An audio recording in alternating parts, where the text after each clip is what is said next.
Nanawagan ng suporta si outgoing PNP Chief General Romel Francisco Marbil para kay Police Major General Nicolas Torre III na papalit sa kanyang pwesto sa susunod na linggo. Narito ang agenda report ni Francis Folve. Walang inaksayang sandali si outgoing PNP Chief General Romel Marbil.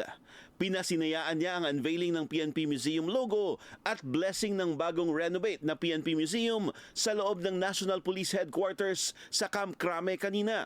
Ngayong hapon ang huling flag retreat ni Marbil bilang hepe ng PNP. Some people ask me, what will be your legacy? Sabi ko, there will be no legacy. Ginagawa lang po ng Philippine National Police. Anybody dun sa mga nagsisipipis po natin, it's just to continue the good deeds, mga policies na ginagawa natin previously. Maluwag rin daw sa loob niya ang pagtatapos ng kanyang extended term. Sabi ko nga, ano ba yung regalo mo sa Philippine National? Two things lang eh.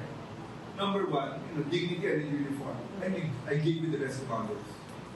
Look at our armies, look at our stars right now. Kaya, yun sa akin, sino pwede mag-chief? Anyone is that can be the chief PNP. Pwede nga, pwede. Kasi, huwag ka ganun talaga. Talagang we make sure na yung mga nandito, ito na yung regalo namin sa mga tao namin. Give them the best commanders. At matapos ang years of dedication sa trabaho, I guess it's a new chapter dun sa buhay ko na kailangan ko naman pansinin yung mga family ko. And I know deep inside, bigyan kayo naman yung mga yan. Longing for kahit na paano. Pwede na ako mag-abot, pwede na ako umalis, hindi na anytime na on ko lagi. Wala akong tulog eh. Talagang every minute, meron text, emergency. And I guess yun ang mag-inis mo. pero hindi naman daw niya sinasara ang pinto sakaling bigyan siya ng iba pang trabaho ng Pangulo.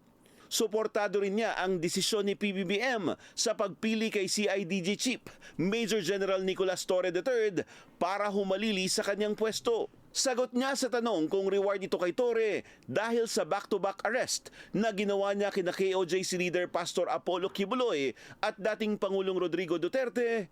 Sabi ko lang, magaling po yung tao. Pagka nandito ka sa Chief PNP, hindi yung anong na-contribute mo eh. How you will lead the big organization. And I guess it's one factor na nakita ng presidente natin na General Torre can lead the Philippine National Police, the 232,000 Philippine National Police. Kahit sinong hulihin mo, talagang yung mga police namin, they're being harassed for every cut na ginagawa nila. But remember this, meron kasi warrant yung tao eh. So we have to help yung PCAC to serve the warrant. Yun ang po yung katutan. Kung nabasip is part of ng trabaho natin. Kahit retirado, nasa mahigit 30 kaso raw laban kay Marbil ang patuloy niyang haharapin. Pero wala raw siyang pagsisisi sa mga desisyon sa kanyang liderato sa PNP.